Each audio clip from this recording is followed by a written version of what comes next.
Hello welcome back to another video. तो आज की इस वीडियो में जिस टॉपिक के बारे में बात करने वाले वो हमारे बहुत ही इंपॉर्टेंट टॉपिक होने वाला है, क्योंकि ये कम्प्लीटली डाटा पे डिपेंड करता है। तो ये जो टॉपिक है उसका नाम है क्लाउड स्टोरेज, और इस वीडियो में हम इसी क्लाउड स्टोरेज की सिक्योरिटी के बारे में बात करने वाले हैं। और अगर आप इस वीडियो को लास्ट तक देखें तो हम आपको कुछ ऐसे टिप्स बताने वाले हैं जिसकी वजह से आप अपने डाटा को सिक्योर करके रख सकते हो। So watch this video till the end. तो क्लाउड स्टोरेज प्रोवाइड करने वाली कई सारी कंपनियां जैसे गूगल ड्राइव, माइक्रोसॉफ्ट का OneDrive, Dropbox, Proton Mail, ये सारी कंपनियां आपको क्लाउड स्टोरेज प्रोवाइड करती है। आपने कुछ दिनों पहले माइक्रोसॉफ्ट का जो ऑपरेटिंग सिस्टम है जो कि विंडोज़ है, आपने उसके सर्वर डाउन के बारे में सुना ही होगा, जिसकी वजह से जो पूरी दुनिया में जो विंडोज़ के सर्वर थे वो डाउन हो गए थे, और जितने भी लैपटॉप्स जो कि माइक्रोसॉफ्ट विंडोज़ पे बेस्ड है वो सारे लैपटॉप्स काम करना बंद कर चुके थे। तो इससे आप ये पता कर सकते हो कि उतनी बड़ी कंपनीज होने के बावजूद उनमें जो एक साइबर थ्रेट की वजह से जो इतने सारे सर्वर इशू हुए, आप उससे समझ सकते हो कि जो सिक्योरिटी है वो कितना इंपॉर्टेंस हो गया है। तो ऐसे में अगर आप सिर्फ क्लाउड स्टोरेज पे डिपेंड करते हो तो आपका जो डाटा होगा वो सेफ होने के चांसेस बहुत ही कम है। तो सबसे पहले हम क्लाउड स्टोरेज की सिक्योरिटी के बारे में बात करते हैं कि ये सिक्योर है नहीं। आपका जो डाटा होता है वो क्लाउड स्टोरेज में इंक्रिप्टेड फॉर्म में स्टोर होता है। तो आपको जब भी किसी डाटा का अपने डाटा का यूज़ करना होता है तो आप किसी नेटवर्क के थ्रू एक्सेस करके आप उसे आराम से कनेक्ट कर सकते हो और एक्सेस कर सकते हो। वैसे देखा जाए तो आपका जो डाटा होता है वो इंक्रिप्टेड फॉर्म में होता है, बट अगर आपका डाटा किसी और के पास है तो ये सिक्योर है नहीं, इसके कम ही चांसेस है।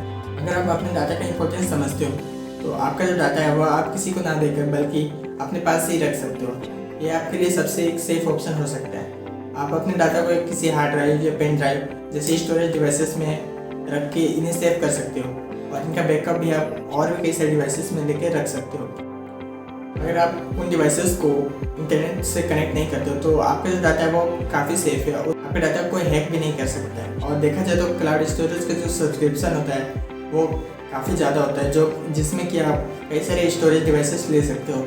जैसे इस तरह के 32 GB और 16 GB के कई सारे पेन ड्राइव्स आते हैं, आप उन्हें एक्सेस कर सकते हो जो कि आपको काफ़ी सस्ते मिल जाते हैं। आने वाले कुछ सालों में कई सारी ऐसी चीज़ें होने वाली जो कि कंप्लीट डाटा पे बेस्ड होंगी और उसकी वजह से काफ़ी चेंजेस होने वाले हैं। तो अगर आपको डाटा का इंपॉर्टेंस समझना है तो आप सिंपली एक छोटा सा एग्जांपल के थ्रू समझ सकते हो कि जब भी आप कोई यूट्यूब पे कोई वीडियो देखते हो या आपने गूगल पे कुछ सर्च किया होगा, तो आपने ये नोटिस किया होगा कि आप जिस चीज़ के बारे में थोड़ा सा रिसर्च करते हो आपको कुछ देर में उसके एड्स आने लगते हैं, और आप अगर शॉपिंग साइट्स पर भी जाओ तो वही चीज़ आपको दिखने लगती है और आपके माइंड को मैनिपुलेट किया जाता है, जिसकी वजह से आप उन चीज़ों को ना चाहते हुए भी खरीद लेते हो।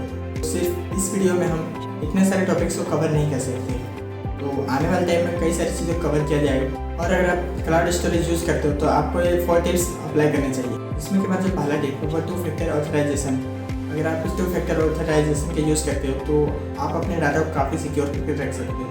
2 फैक्टर ऑथराइजेशन में होता क्या है कि आप पासवर्ड भी यूज़ करते हो और किसी डिवाइस के थ्रू ऑथेंटिकेट करके आप इस डाटा को 2 टाइम्स सिक्योर कर सकते हो। तो दूसरा टिप है वो है कि आप अपने सेंसिटिव डाटा को अलग करके रख सकते हो। उसका जो स्टोरेज है वो आप क्लाउड स्टोरेज पे ना देके अपने पास ही रख सकते हो। जैसे कि जो हमारा डाटा होता है उसमें कई सारे पार्ट होते हैं, जैसे आपका पर्सनल डाटा हो गया और कुछ सोशल मीडिया का डाटा हो गया, वो सभी डाटा अलग चीज़ें होती है। तो आप आपका जो पर्सनल डाटा होता है उसे आप अपने ही पास रखिए। हमारा जो तीसरा टिप है वो ये है कि आप अपने डाटा को इनक्रिप्टेड फॉर्म में ला के गूगल ड्राइव या कई सारे स्टोरेज डिवाइसेस में रख सकते हो। इससे कि ये होगा कि जो आपका डाटा होगा पहले से इनक्रिप्टेड होगा, देन इससे ये होगा कि आपका जो डाटा होगा वो इनक्रिप्टेड फॉर्म में होगा, तो उसका एक्सेस किसी को मिल भी जाने पे वो उसका यूज़ नहीं कर सकता। और नेक्स्ट हमारा जो चौथा टिप है वो ये है कि बैकअप योर क्लाउड डाटा। अगर आप अपने डाटा को क्लाउड स्टोरेज में रख ले रहे हो तो उस क्लाउड स्टोरेज का भी बैकअप आपको लेकर रखना चाहिए, ताकि आने वाले टाइम में अगर उस क्लाउड स्टोरेज में कुछ चेंजेस हो भी जाए तो आपका जो डाटा होगा वो सेफ होगा। ये 4 टिप्स थी जिनका यूज़ करके आप अपने डाटा को क्लाउड स्टोरेज में सिक्योर कर सकते हैं। तो hit the subscribe button and we meet soon in another video.